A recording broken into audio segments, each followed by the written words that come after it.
এই হচ্ছে আমাদের শ্রীতমা, আর যার পুজো হয় পৌষ মাসে। কোজাগরী বা রাস পূর্ণিমাতে সবার বাড়ি পুজো হলেও আমাদের কিন্তু লক্ষ্মী পুজোর নিয়ম হচ্ছে পৌষ মাসে। তো আমাদের শ্রীতমার সম্পর্কে অনেকে অনেক রকম জিজ্ঞাসা ছিল, তো আজকে এটা ফার্স্ট সিরিজ শুরু করছি ওকে কিভাবে আমরা আনতে গেলাম তা দিয়ে। তো দিনটা ছিল ডিসেম্বরের মাঝামাঝি একটা দিন গত বছরের, আর ভীষণ বৃষ্টি হচ্ছিল। আর আমি আর মিঠু মাসি শ্রীতমাকে আনতে যাচ্ছিলাম, আমাদের ডেস্টিনেশন ছিল শান্তিপুর। দেখতেই পাচ্ছ চতুর্দিকে কি বৃষ্টি, আর গঙ্গার জল প্রায় উথাল পাথাল, আর পুরো ভরা ভরা জল ছিল গঙ্গাতে। আমাদের তো ভীষণই ভয় হচ্ছিল যে কিভাবে পার হব। তাও একটা ভরসা ছিল যে মামা আমাদেরকে নিয়ে যাচ্ছিল উনি অনেক দক্ষ, তো সেই হিসেবে ওনার ওপর ভরসা করলেই আমরা চললাম আমাদের শ্রীতমাকে আনতে।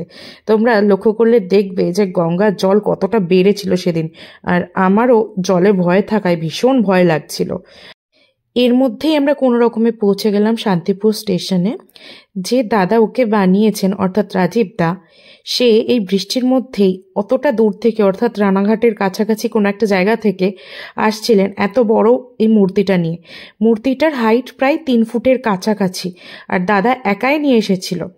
আর যেহেতু আমি গয়নাগুলো পাঠাতে পারিনি, আমি সাথে করে নিয়ে গেছিলাম, তাই স্টেশনেই দাদা আমাকে সেই গয়নাগুলো পরিয়ে রেডি করে দিচ্ছিল। তো আমাদের সাথে বাপন মামা মিঠু মাসি গেছে, সকলেই দেখেছো। আর আরেকটা কথা বলা বাহুল্য, যে ওখানে যখন দাদা ওকে সাজিয়ে দিচ্ছিল না গয়নাগাটিগুলো পরিয়ে, তো প্রচুর মানুষ না মানে ওখানে দাঁড়িয়ে জাস্ট ভিড় করে দেখছিল।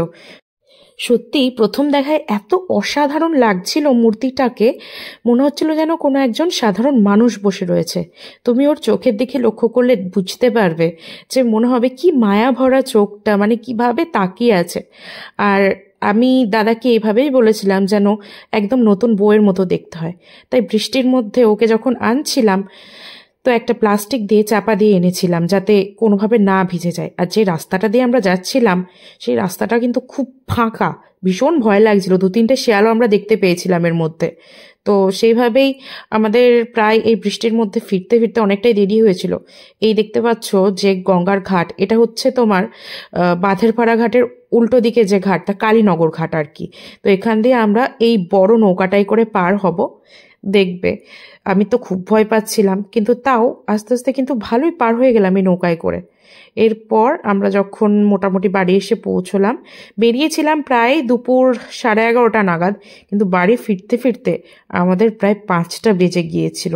একেতে এই বৃষ্টি, তারপর টোটোর চার্জ কম ছিল, সেই জন্য রাস্তায় আসতে অনেক অসুবিধা হয়েছিল। তো অনেক অসুবিধা পেরিয়েও আমরা শেষ পর্যন্ত শ্রীতমাকে বাড়ি আনতে পেরেছিলাম।